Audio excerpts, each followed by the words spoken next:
Disponível. Como Tereza já começou, né, trazendo aí mais um dos nossos grupos de protocolos, hoje mais quatro do DRCR-Net. Protocolos excelentes, por favor, façam comentários, tirem as dúvidas. Os meninos estão se preparando super bem. E vamos começar então com o protocolo R, Dr. Júlio. Vamos lá. Compartilhar aqui a tela. Tudo ok, hein?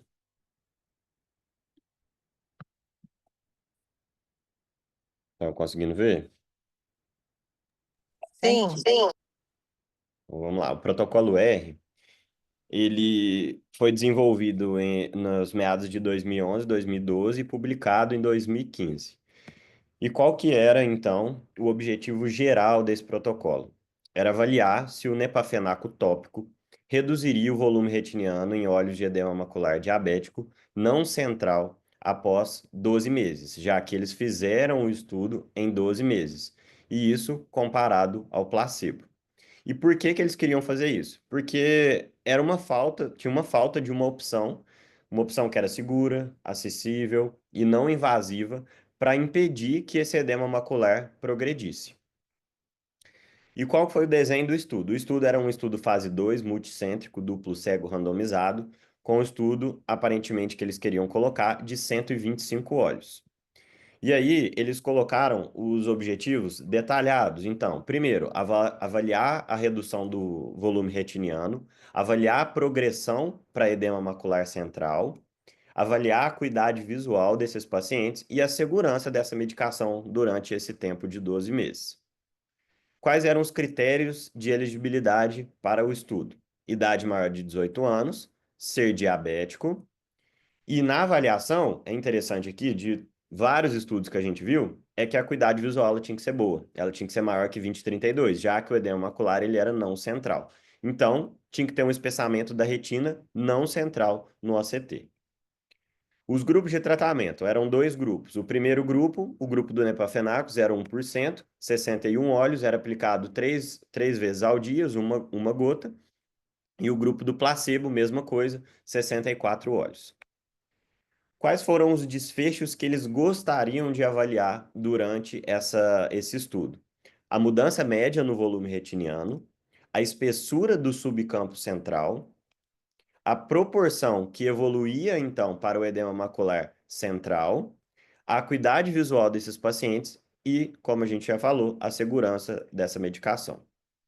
E os resultados, então, que eles tiveram com o estudo. Primeiro, em relação à espessura retiniana.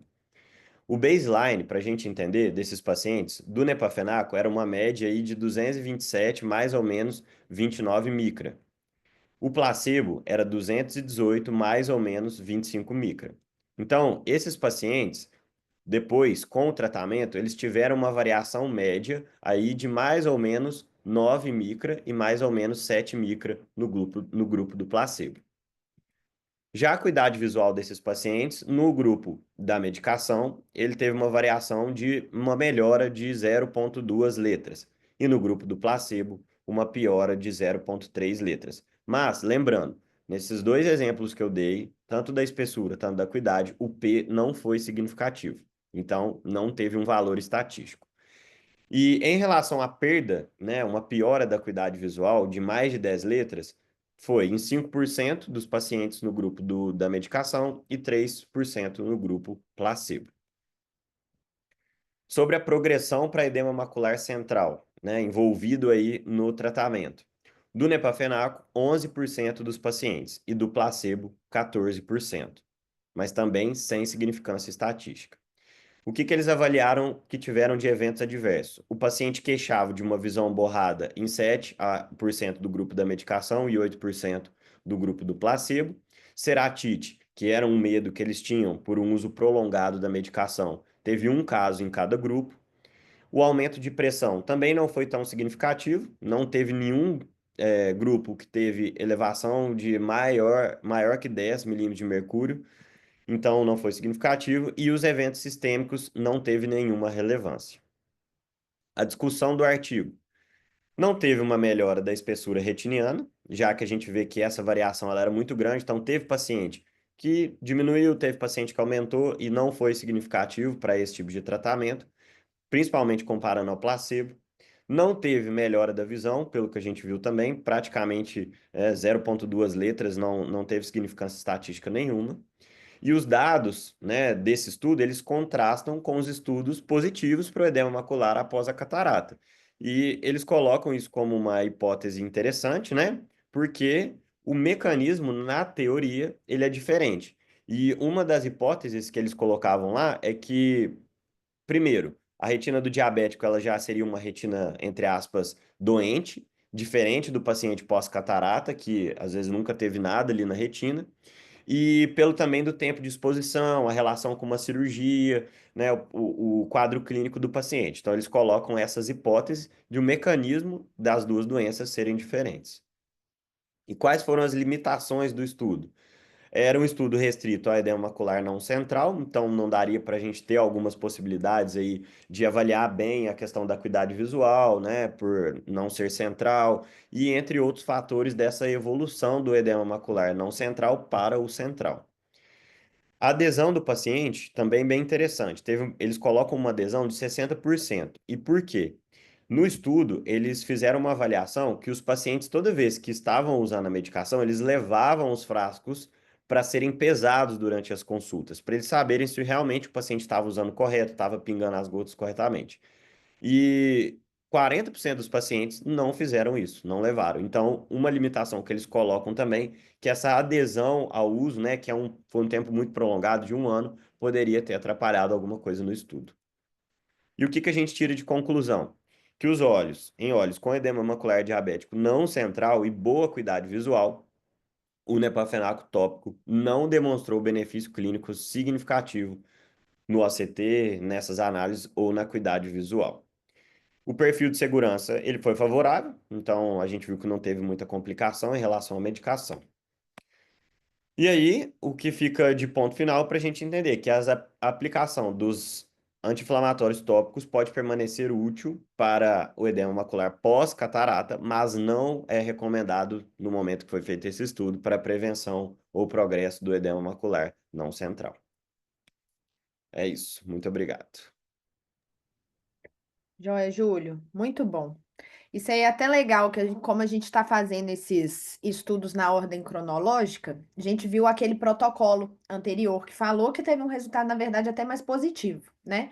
Então, a gente teve até uma discussão que os cirurgiões do grupo até falaram sobre o uso ou não do anti-inflamatório não esteroidal dentro das cirurgias, né? Então, o outro protocolo dá esse embasamento positivo, mas se a gente for pensar unicamente para tratar edema, de fato, isso aí não foi viável, né?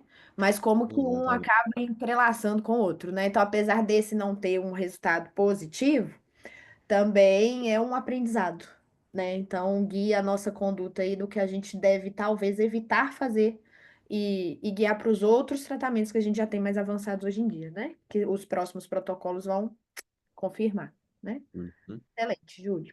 Parabéns. Obrigado. Ô, Júlio, agora colocando a pergunta para você. Você vai operar o seu paciente de catarata, é um paciente diabético que tem uma retinopatia controlada. Você usaria anti-inflamatório não hormonal antes da faco e quanto tempo antes? Você tem isso na sua rotina?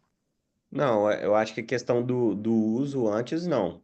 Mas, assim, da escola que eu vim, de tudo que a gente vê no dia a dia que eu aprendi, eu usaria, mas pensando na questão da catarata, não no paciente diabético, né? Eu tenho essa rotina de utilizar, normalmente, nos pacientes que eu opero, porque é catarata.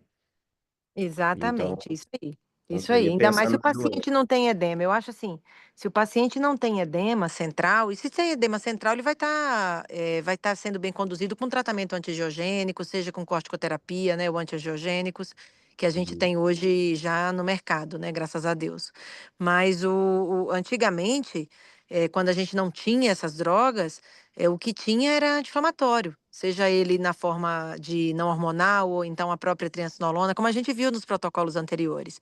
Então você vê que tudo é um passo a passo, né? Que as coisas foram evoluindo de maneira que a gente hoje não necessita de fazer esse pré-operatório quando o paciente não tem o edema, de se usar esses anti-inflamatórios. Então é isso aí. Parabéns, viu? Maravilha. Obrigado. Tudo bem, gente. Dando seguimento, então, ao próximo protocolo, Dr. Lucas, com o Vamos lá. protocolo S. Então, boa noite. Tá todo mundo vendo? Tranquilo? tudo certinho. Sim. Então tá joia. Boa noite, pessoal. Bom, dando sequência aqui aos protocolos do DRCR.net, vou falar hoje do protocolo S. Meu nome é Lucas Brandão. E, bom, o protocolo é esse que eu trouxe aqui na tela. Ele vem falando sobre um estudo que investigou as alternativas à panfotocoagulação para o tratamento da retinopatia diabética proliferativa. Aqui a gente vai visar mais na preservação da visão e das complicações relacionadas à panfotocoagulação usando o ranibizumab, a aplicação intravítrea dele. Quais foram a metodologia e os critérios de inclusão desse protocolo? Ele foi um estudo randomizado, multicêntrico, conduzido pela rede de pesquisa da retinopatia diabética dos Estados Unidos. E ele incluiu pacientes que tinham pelo menos 18 anos de idade, diabéticos tipo 1 ou 2, com um olho com realização da panfotocoagulação sem o tratamento prévio, com acuidade visual pelo menos de 320 ou melhor, com ou sem edema macular. Isso que é interessante desse trabalho, e a gente vai abordar essa diferença aí mais para frente. Como é que foi feito? O trabalho começou em fevereiro e foi até dezembro de 2012, né, sendo apresentado posteriormente ali em 2015, e contou com a participação de 394 olhos, num estudo com 305 participantes, que foram designados aleatoriamente para grupos do ranibizumab, que receberam aplicação intravítrea, 191 pacientes, e o outro grupo que foi a panfotocoagulação, né, 203 participantes. Aqui eu trouxe só uma observação sobre o tipo de paciente que foi selecionado. A gente vê que a maior parte foram homens, né, no grupo, a maior parte foram homens, sendo que no grupo da fotocoagulação, o maior número de mulheres, pela quantidade de participantes mesmo. A média de idade foi de 52 anos, e tinham pacientes, a maior parte brancos e diabéticos do tipo 2. E principalmente aqui a gente pode ver com neovascularização em outras regiões da retina, né? A maioria deles sendo fácil. Qual foi o desenho desse estudo? Bom, o trabalho pegou o ranibizumab 0,5 miligramas e fez 3 injeções mensais nos primeiros 3 meses, né? Aquela loading phase. E depois foi avaliado conforme o grau de neovascularização, se os pacientes precisavam de outra aplicação ou não. Alguns pacientes nesse grupo apresentaram falha do tratamento, e aí desses precisaram fazer a panfotocoagulação. Nesse caso, nesse grupo, 6% precisou de fazer a panfoto além do ranibizumab. Já no grupo da fotocoagulação, eles pegaram os pacientes e fizeram o início imediato, completando até 3 sessões, com em torno de 1.200 a 2.400 disparos. Foi necessário completar esses disparos em 45% dos olhos deste grupo. E o ranibizumab foi aplicado em alguns casos em que apresentava edema macular diabético. E qual foi o desfecho? Após acompanhamento de 2 anos, com consultas a cada 16 semanas, esses grupos tiveram essas avaliações dos primeiros desfechos, né? O primeiro grupo, a primeira avaliação é de 4 a 16 semanas, e o segundo ano, no final, quais foram os resultados do trabalho. O desfecho primário foi alteração na média da acuidade visual em letras. E os desfechos secundários foram a área sobre a curva da acuidade visual, alteração no campo visual, que a gente sabe que é interferido pela panfotocoagulação, e alteração na espessura retiniana, além do desenvolvimento de edema macular diabético. Agora vamos analisar cada um dos grupos. O ranibizumab, ele teve um ganho médio de 2,8 letras em relação ao grupo da panfotocoagulação, que ganhou 0,2 letras, com um P estatisticamente significativo, com a melhora na área da curva, ou seja, como teve uma melhora no ganho de letras, a área sobre o gráfico da curva de letras foi melhor também, inclusive nesse tratamento do ranibizumab, diferente da panfotocoagulação, que não teve uma melhora tão grande assim. Teve melhora, mas não foi tão grande, não foi superior ao do ranibizumab. Como esse trabalho ele foi feito para testar o ranibizumab, se ele não seria inferior à panfotocoagulação, dentro das margens de análise deles, que foram de até 5 letras, o intervalo máximo obtido foi 4,2, ou seja, a panfotocoagulação se mostrou não inferior ao ranibizumab, né? O ranibizumab não foi inferior à panfoto, né? Ou seja, eles cumpriram o mesmo critério ali de tratamento usando os dois grupos. Então, aqui mostrando as tabelas, a gente pode ver, eu não sei se dá para ver aqui o cursor, mas essa primeira tabela mostra o grupo que não teve, sem edema macular, com os dois tipos de tratamento, sendo o ranibizumab o em vermelho, mostrando aqui a melhora em ganho de letras, e o grupo da panfotocoagulação em azul embaixo. A gente vê uma melhora mais expressiva do ranibizumab. E agora aqui com edema macular diabético. A gente vê que a melhora, né, o ganho em letras foi muito maior com o ranibizumab, mostrando esse efeito, o potencial efeito dele antiangiogênico, né, e como isso beneficia os pacientes com edema macular, né, mostrando até mais significativo do que a própria realização da panfotocoagulação isolada. Em questão de campo visual, ele foi feito uma avaliação com Humphrey na estratégia 32, né, e mostrou que a panfotocoagulação teve uma perda média de sensibilidade de 422 decibéis da periferia, e o ranibizumab uma perda só de 23. Ou seja, uma diferença muito grande com o ranibizumab, mostrando que ele não gera essa perda do campo visual periférico.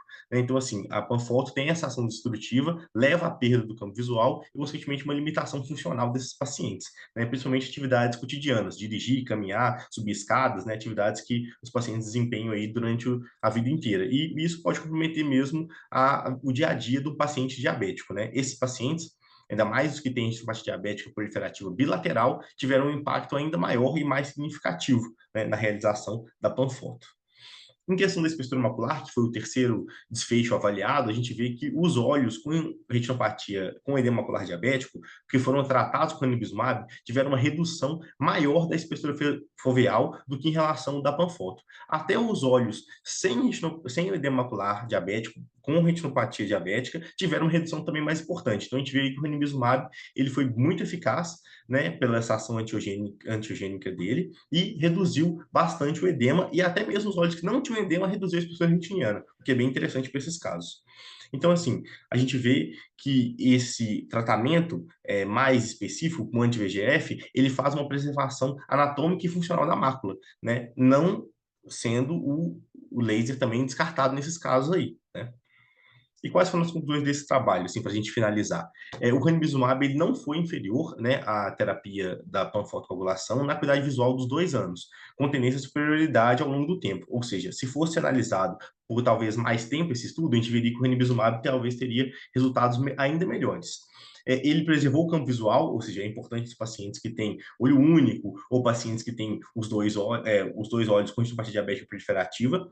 Ele reduziu, foi o que mais reduziu o edema macular diabético pela própria ação dele antiogênica, né, e teve o melhor perfil anatômico funcional, ou seja, foi o que melhor preservou a anatomia retiniana. Porém, ele exige uma adesão melhor, né? Os pacientes que perdem o segmento ou não completam o tratamento adequado sofrem mais se eles ficarem sem o tratamento, já que a gente vê que o laser é um tratamento mais definitivo, né? Depois de feito, ali aquela área está tratada. Agora, se o paciente perde uma consulta de fazer injeção, ele tem um prejuízo bem maior. Então, assim, a gente vê que a escolha entre as duas medicações tem que ser visualizada, né? A gente vê que se o paciente tiver retinopatia diabética proliferativa e com edema, a gente vai acabar optando pelo antiangiogênico, né? No primeiro opção aí de tratamento. Mas não podemos descartar também a realização do laser. Então, isso deve ser bem considerado com o paciente, discutido junto com o paciente, com a família, sobre o que a gente pode fazer. Então, assim, é um protocolo, finalizando, né? Um protocolo bem prático, bem do nosso dia a dia e, assim, extremamente interessante. Estou aberto aí para as dúvidas e para a discussão. Obrigado. Muito bom, Lucas. Parabéns. É um protocolo, igual você finalizou, né? Interessantíssimo e muito importante, principalmente para algumas condutas, né? A gente vê, inclusive, nesse último congresso da SBRV, teve muita essa discussão, né, com relação à retinopatia proliferativa. Né? É importante ter essa divisão aí nessa sopa de letrinhas dos protocolos, não visou especificamente o edema, né? Então, tá falando da retinopatia. Então, veio um protocolo para poder autorizar, né, com os dados de não inferioridade dentro da comparação, para a retinopatia diabética proliferativa, usar o antiangiogênico. Não é contraindicado. Tem, né, os desfechos secundários, né, da própria retinopatia mostraram que tem outros benefícios do antiangiogênico, mas que está disponível como arsenal de tratamento, né? Não só a panfotocoagulação. Apesar disso, só querendo reforçar, o tratamento, né, protocolar para a retinopatia diabética proliferativa ainda é a fotocoagulação. Mas que a gente tem o antiangiogênico aí dentro desse protocolo com dado suficiente que a gente pode usá-lo também, né? Não está errado usá-lo. Muito bom. Muito bom, Lucas, bem pontual. É um protocolo extenso esse, né? Um trabalho hercúleo aí. E você conseguiu resumir em 9 minutos aí todo o protocolo e de forma brilhante. Parabéns. E aí, Lucas, fica aquela questão. Imagine, nos Estados Unidos, o tratamento padrão para retinopatia diabética segue sendo a fotocoagulação a laser. A gente está falando aí de um país de primeiro mundo. Imagina nós, aqui no Brasil, que mal temos anti-VEGF para o tratamento de edema macular diabético em alguns locais aí no país. Então, é um tratamento seguro, né, que é o laser. O paciente não vai ter perda de segmento, mesmo se ele tiver a perda de segmento, é um tratamento mais definitivo.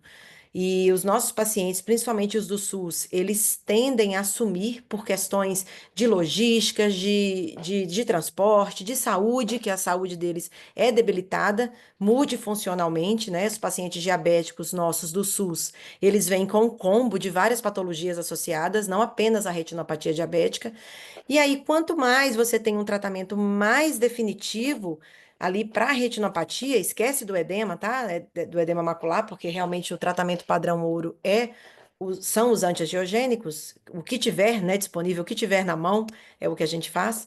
Então, eu acho que sim, é um tratamento válido, o tratamento antiangiogênico, para ser aliado aí num tratamento combinado. Geralmente, na minha prática clínica, eu sigo muitos protocolos combinados que a gente vai abordar aqui também, tá? Posteriormente. O tratamento combinado da fotocoagulação, mais o tratamento antiangiogênico para os casos de retinopatia diabética proliferativa, que funciona muito bem também, reduzindo também a incidência do edema macular. Então, é algo para a gente sempre lembrar também desse tratamento combinado, que posteriormente a gente vai abranger esses protocolos. Mas parabéns aí, Lucas. Vamos para o próximo, né, Gi? Isso aí. Próxima, doutora Carolina.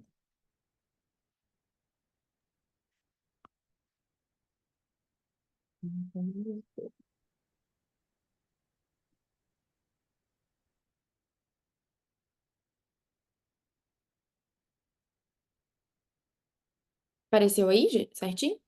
Certinho. Então, boa noite a todos. Meu nome é Caroline, eu sou fellow do primeiro ano do Retina Instituto e hoje a gente vai falar do protocolo GEM, que foi um protocolo que iniciou em 2012 e ainda está recrutando pessoas para participar. Então, eles viram que os impactos do diabetes na saúde pública eram exorbitantes e que as complicações oculares decorrentes do diabetes, elas continuam sendo a principal causa de perda visual e cegueira nos indivíduos com idade produtiva nos Estados Unidos. Existem algumas evidências, né, crescentes de que há um componente genético na suscetibilidade à retinopatia diabética, e vários estudos, eles mostram e fornecem evidências que existe uma tendência familiar ao desenvolvimento da retinopatia diabética, independente dos fatores de risco para desenvolvê-la. Então, eles viram como uma justificativa mesmo, desenvolver essa iniciativa genética para coletar, armazenar e analisar e distribuir material genético com informações fenotípicas. A iniciativa ela vai proporcionar uma oportunidade única de combinar dados de diversas populações, incluindo os portadores tanto do diabetes tipo 1 quanto do diabetes tipo 2, para definir fatores genéticos que conferem risco ao desenvolvimento e à progressão da retinopatia diabética, além de ter uma resposta melhor para saber a melhor intervenção terapêutica nesses casos. O objetivo do estudo, então, é criar um banco de dados com pelo menos 2.000 amostras de sangue, obtendo material genético e informações do fenótipo clínico, e essas informações extraídas, eles pretendem disponibilizá-las tanto para instituições públicas quanto para as instituições privadas. Esse banco de dados ele vai poder oferecer a oportunidade de avaliar a suscetibilidade genética e também avaliar variantes que impactam biomarcadores importantes, como, por exemplo, os biomarcadores para o edema macular, biomarcadores para a neovascularização. E a partir disso ter uma intervenção, né? Procurar alguma forma de tratar ou evitar, prevenir esses casos. Como critério de elegibilidade, eles descreveram como os pacientes eles devem estar atualmente inscritos ou já ter sido inscrito anteriormente em um estudo do DRCR.net e, claro, né, ser portador de diabetes ou tipo 1 ou tipo 2. Como que eles pretendem extrair o DNA, né? Esse DNA, ele vai ser extraído de forma genômica com uma alta qualidade de amostras de sangue venoso e vão ser coletadas desses participantes do estudo. Em alguns locais, uma amostra de sangue adicional também vai poder ser coletada. E aí eles vão utilizar para a extração do soro. Com esse soro, os cientistas eles vão poder realizar outras análises, de acordo com o que eles acharem conveniente na análise. Em relação aos estudos da pesquisa, eles visam criar um banco de dados com as informações clínicas sobre os fenótipos e genótipos para criar um biorrecurso inicial. Durante ou após a conclusão do banco de dados, eles vão poder desenvolver planos de análise estatísticas separados para cada tópico de interesse do DRCR.net. Por exemplo, o início rápido ou tardio da retinopatia diabética, vão analisar a piora em relação ao edema macular diabético, vão analisar o agravamento da retinopatia diabética, entre vários outros fatores que são possíveis de análise. Também vão ser analisadas variantes genéticas associadas à resposta ao tratamento. Eles viram também que dados recentes, eles corroboram que variantes genéticas do gene VEGF, elas podem estar associadas à retinopatia em pacientes com diabetes. E um dos objetivos desse estudo vai ser avaliar melhor esses achados, potencialmente identificando novas variantes preditivas para o desfecho. Então, como conclusão, um dos focos do DRCR-NET tem sido conduzir ensaios clínicos randomizados com eficácia comparativa em larga escala, que, portanto, né, eles oferecem a oportunidade de conduzir análises farmacogenéticas de alto poder estatístico. Os resultados da pesquisa genética, elas podem ser adotadas mundialmente para avaliar tanto o risco das doenças quanto o prognóstico e a resposta das intervenções. Além disso, eles podem promover o desenvolvimento de colaborações internacionais de pesquisa que melhorariam a vida de pessoas em todo o mundo, ou também, né, acelerariam descobertas fundamentais. Então, por fim, né, é um protocolo que, assim, o objetivo é promissor, eles têm ideias muito boas, assim, eu acho que vai trazer um impacto muito, muito importante, muito grande na vida dos pacientes diabéticos. Acho que talvez previna muitas coisas, né? A gente ainda tem um estudo longo a ser feito, mas os impactos que eles pretendem alcançar são grandes. Muito bem, Carol. Eu tô vendo cada vez mais você mais solta aí nas apresentações, né? Tá vendo? Ela que fala que não gosta, né, Gi? Super Brilhando, tranquila, serena. Gostei de tá? ver. Muito bem. Tentando. Eu acho assim, gente, esse protocolo é um verdadeiro sonho, né, Gi? Imagina, você coletar uma amostra e ver que você tem risco, por exemplo, de ter um câncer de mama, tô dando um exemplo, tá? Mais agressivo, ou que isso já existe, né? Graças a Deus na oncologia. Então, imagina se a gente pudesse fazer isso de rotina em todos os nossos pacientes diabéticos que chegam sem retinopatia. E a gente prevê que ele vai ter uma retinopatia, ou uma proliferativa, ou um inicial, só com microaneurismas, ou aquele que vai ter um edema macular e não uma proliferativa. Então, isso seria realmente um verdadeiro sonho, mas que estamos, né, tentando nos aproximar dessa realidade.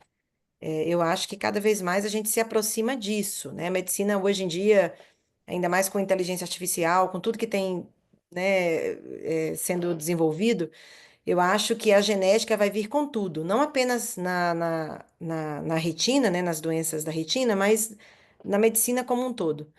Então, eu acho que ainda é uma utopia a gente pensar que a gente aqui no Brasil nesse momento vai ter essas amostras, vai ter a curto prazo, né? Os resultados disso a curto prazo, mas eu acho que em breve sim. Eu acho que podemos. Quer comentar alguma coisa, Gi?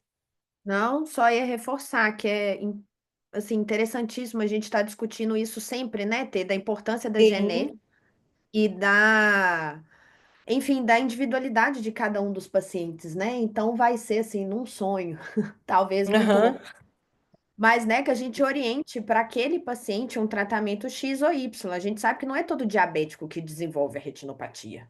Então, às vezes, Sim, uma frequência de exatamente. consulta, né, um tipo de tratamento ou outro, muito mais até custo-benéfico para o paciente. Então, tomara que dê certo, né? Vamos ficar de olho nesse. E às vezes a genética explica muita coisa para nós. Tem pacientes, às vezes, diabéticos, panfotocoagulados, tranquilos, que nunca desenvolvem em anos de segmento o edema macular, enquanto outros que são bem controlados, tanto da glicada quanto de colesterol, pressão, e mesmo assim evolui muito mal, tanto na retinopatia diabética quanto com a piora do edema macular. Será que não tem algum outro fator ali intrínseco que está levando a ele a essa piora?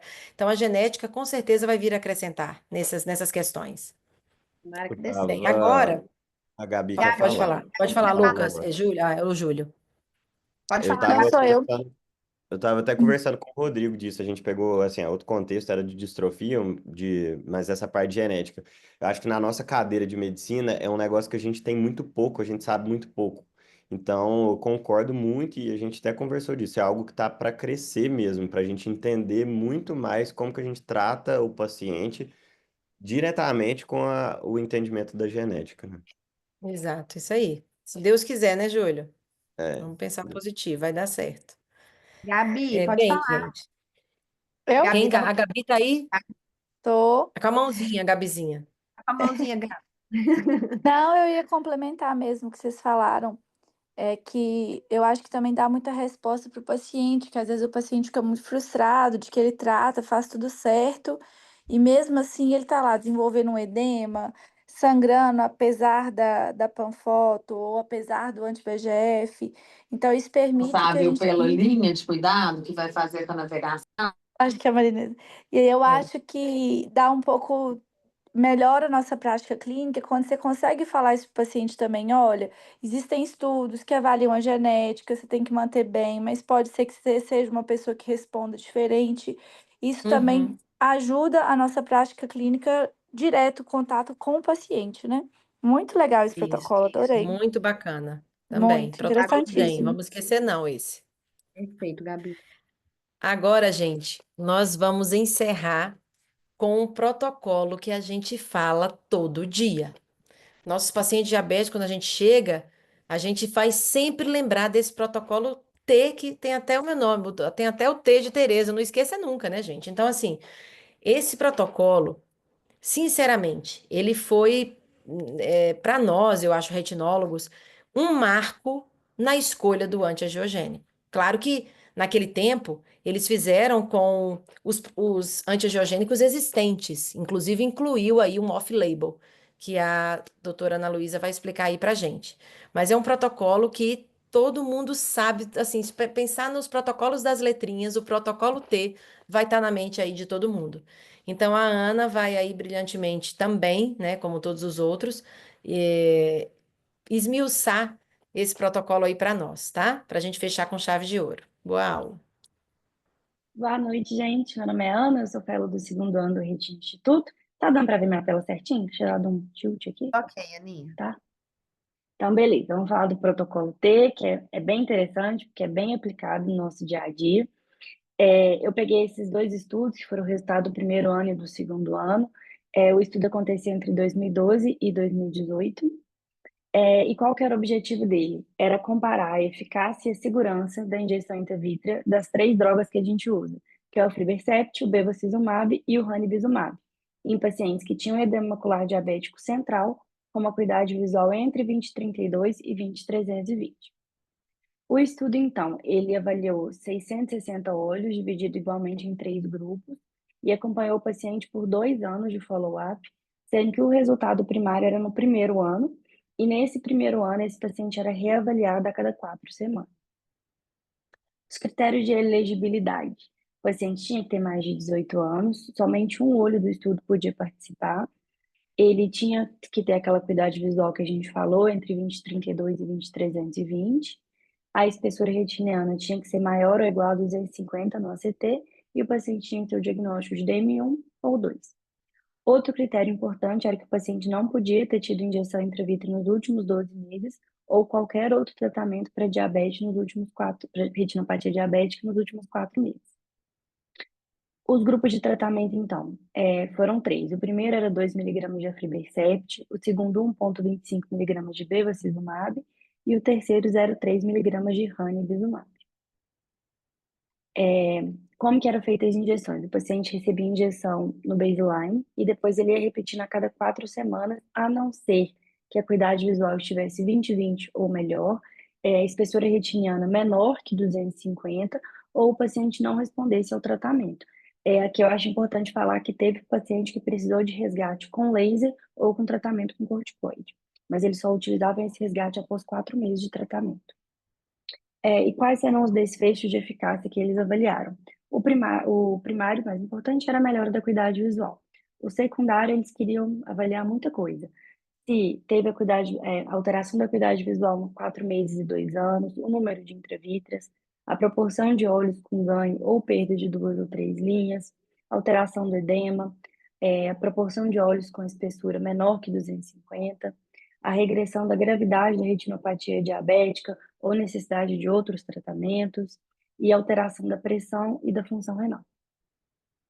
As complicações avaliadas, aquelas oculares, né? Elevação da pio, catarata, endoftalmite ou inflamação, descolamento de retina tanto tracional quanto regmatogênico, HV e efeito sistêmico. Os resultados, então, o que fica interessante? A acuidade visual no primeiro ano, o grupo da aflibercept teve uma melhora de 13,3 letras, do bevacizumab de 9,7 e o ranibizumab de 11,2. O aflibercept, então, foi superior, especialmente em grupos com pior acuidade visual inicial, ou seja, pior do que 20/50. Entretanto, em olhos que tinham acuidade visual moderada, entre 20/32 e 20/40, não teve diferença significativa entre os grupos, então as 3 drogas agiram igual. Sobre a espessura macular central no primeiro ano, tanto a aflibercept quanto o ranibizumab foram semelhantes, e o bevacizumab apresentou a pior eficácia na redução da edema macular. Além disso, também por causa que teve um melhor resultado, o grupo da aflibercept foi o que teve a menor necessidade de tratamento a laser. Em relação a efeitos adversos, não teve diferença estatística entre os grupos. Então, esses foram os nossos resultados. Além disso, o número de injeções foi similar entre os grupos, eles receberam entre 9 e 10 injeções. Então, esses foram os nossos resultados do primeiro ano. Aí eles liberaram um artigo do segundo ano, que mostraram que, em olhos com melhor acuidade visual inicial, não houve diferença estatística entre os grupos após os 2 anos.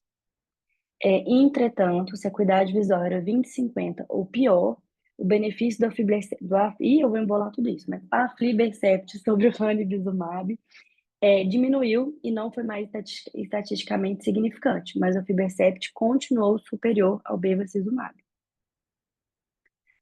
Além disso, o bevacizumab se mostrou menos eficaz na redução da espessura retiniana e o grupo da aflibercept se manteve com menor necessidade de tratamento além. Ele ressalta também que teve uma maior incidência de efeitos cardiovasculares com o ranibizumab, mas destacaram que ainda são necessários mais estudos. Então, resumindo, que é importante. Os 3 grupos tiveram uma melhora da acuidade visual no segundo ano, e nos grupos que tinham boa acuidade visual, a acuidade visual final foi semelhante, então o resultado foi semelhante. Então, naqueles pacientes que a gente injeta, que estão entre 20/30 e 20/40, as 3 drogas vão apresentar o mesmo resultado. Entretanto, naqueles pacientes que vão ter uma acuidade visual pior do que 20/50, o aflibercept é melhor que o bevacizumab, mas é similar ao ranibizumab.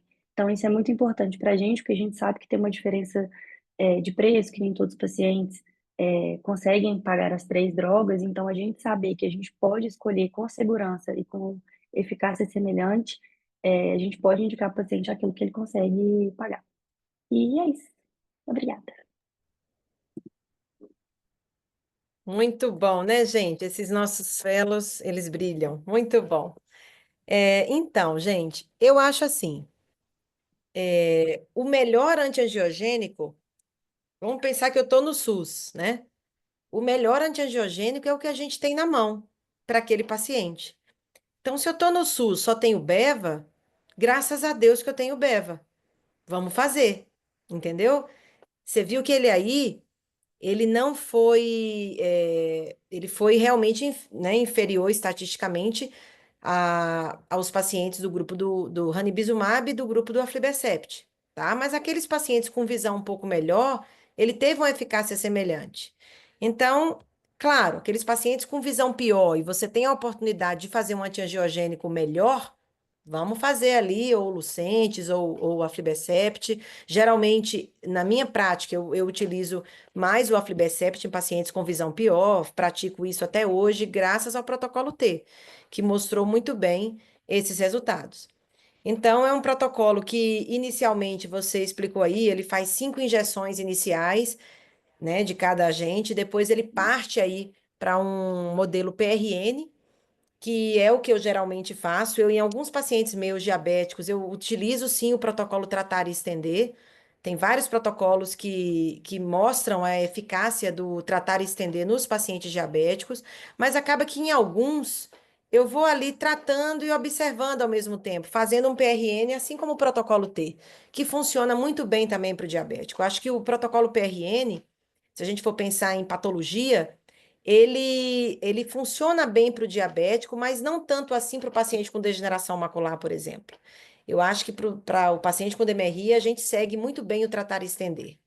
Mas para o paciente diabético, o PRN, ele é muito bem utilizado até hoje.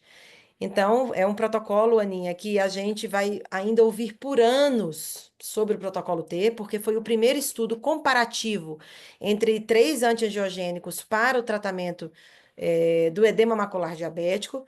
Então, foi um trabalho assim, gold esse aí, o protocolo T, tá? Então, ele serviu tanto até para os serviços públicos de saúde, para poder, naqueles pacientes de segunda linha, ali quando não melhoraram com Beva, poder partir para uma medicação melhor. Então, ele embasou cientificamente vários serviços de saúde públicos aí no Brasil.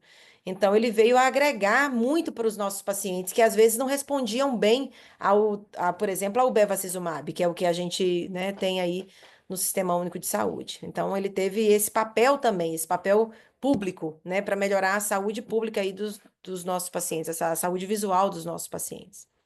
Então, parabéns aí. Mais algum É, comentário, Gi? eu quero só Gabi? comentar uma coisa que eu achei interessante, que acaba que a gente também fica muito falando de anti-VEGF, que é o que a gente usa mais, mas uma coisa que eu aprendi muito no Fellow, assim, que a gente foi estudando os protocolos e na prática também dos preceptores, que o laser ainda tem seu papel. Você vê que nesse estudo, que eles avaliaram as 3 drogas, ainda teve paciente que precisou de laser de resgate. Então, assim, eu não te sabia tanto disso na prática, foi no Fellow que eu aprendi, você vê que é verdade. Tem paciente que tem as 3 drogas disponíveis e ainda assim vai ter que cair pro laser. Então, pra gente Sim, lembrar com disso também. certeza. Você vê todo mundo hoje em dia, gente. A gente faz o antiangiogênico ali, aquele tratamento inicial mais intenso, e ao longo do primeiro ano, a gente vai ali repetindo, paciente diabético, a gente faz anjo, né? A anjo é muito bem-vinda, inclusive. Então, aqueles microaneurismas que ficam ali no polo posterior, ali mais na região perifóvea, ali mais ali, né, querendo se estender para temporal, a gente vai lá, a gente fica coçando e ali faz um laserzinho. Então, a gente sempre faz esse resgate do laser. Eu mesma, eu utilizo bem o laser naqueles pacientes um pouco não responsivos à terapia antiangiogênica, e principalmente se a gente vê que ele tem um TELCAPS ali, que não responde a antiangiogênico, ele responde à terapia focal com laser. Aqueles microaneurismas mais focais que expressam ali essa hiperfluorescência, a gente vai ali naqueles microaneurismas também, faz um laser focal. Então, o laser é muito bem-vindo, sim, como terapia de resgate. Você vê que nos grandes clinical trials ele sempre aparece e geralmente eu vejo uma vantagem quando você faz a partir da 24ª semana de segmento, a partir dos 6 meses ali que você iniciou o tratamento antiangiogênico, você vem com o resgate do laser. Funciona muito bem. E mesmo assim, uma parcela considerável dos pacientes com edema macular diabético, cerca de 40% dos pacientes, não respondem ao tratamento antiangiogênico e também ao tratamento a laser. E aí vai que o protocolo GEM explica isso para a gente. Vai que aquele paciente é não responsivo porque ele tem um gene que não responde tão bem a nada, por exemplo.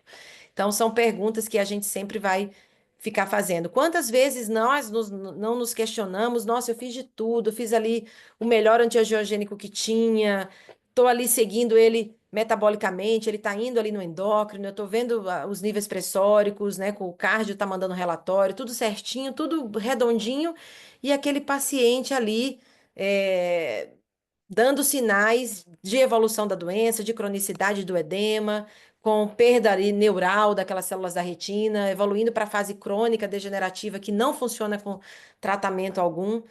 E é essa pergunta que sempre fica, né? Que não quer calar. Por quê? Então, em breve a gente vai ter essas respostas desses porquês, que hoje ainda vivem na interrogação. Mas parabéns aí, Aninha, foi muito bom hoje, né, meninos? Assim, protocolos que a gente tem utilizado aí no nosso dia a dia, tanto o R, né, Júlio, também, que a gente fica naquela vontade de passar um colíriozinho, né, no antes ou depois, então isso vai depender de cada um, mas você mostrou que não teve aí nenhuma diferença significativa. Veio o Lucas aí com o protocolo S, que é um outro baita de um protocolo. Veio a Carol, né, com todo o seu requinte, né, Carol? Tô gostando de ver. Você tá aí aplicada. Falou que não gostava de dar aula, né, meninos? E tá aí bacana ver com esse protocolo aí que nos motivou para o futuro. E a Aninha com o protocolo T, que a gente fala toda hora, é T para cá, T para lá, e bom demais. Então, gostei demais dos protocolos de hoje. E vamos por mais, né? Daqui a 15 dias a gente tem mais 4 aí. Né? Não tem feriado, né, Gi? Agora dá para seguir direitinho. Eu acho que faltam, eles passaram da metade já, né? Vocês já viram É, aí? Já passaram da é, metade. mais ou menos Deve ter isso. uns 20 ainda por aí, não é? É, Por aí, né, Júlio? por- Tem que contar direitinho, mas é pelo visualização aqui. Pelas minhas contas, ainda uns 20, umas 5 lives a gente acaba os de diabetes. Aí a gente vai partir depois para oclusões e DMRI, vai ser bacana. Então é isso, gente. Mais algum comentário? excelente, Tá só aqui só parabéns. parabéns aqui pro povo aqui, ó. Todo mundo dando parabéns aqui, nosso grupo em peso aqui hoje, Só elogios, muito bom. né, Obrigada. Carolzinha? Todo mundo, estamos em Muito bom. casa aqui hoje, estamos em família. Só tudo atualizado, muito bom. Bacana mesmo. Muito bom. E assim, gente, é bom demais para vocês, porque vocês aprendem quando vocês falam, aprendem estudando, fazendo a aula, e sintetiza aí o conhecimento na hora que vocês dão para a gente também aprende, né? Todos nós aqui, eu não estava lembrada de certas coisas, a gente vai lembrando, vai aprendendo. E é bom demais, né? E a gente se encontra, a gente se vê aqui. Muito bom. Então, vamos aí para outros Retina Institutos lives aí, né? Das nossas segundas-feiras. Todos são muito bem-vindos. Eu estou vendo aqui Natália e Candice querendo participar aí também, né? Fiquem aí à vontade conosco. A gente aqui é uma família, viu? Um beijo a todos. Boa noite, gente. Boa Boa noite. noite, Boa pessoal. noite, gente. Beijo em todos. Parabéns. Boa noite.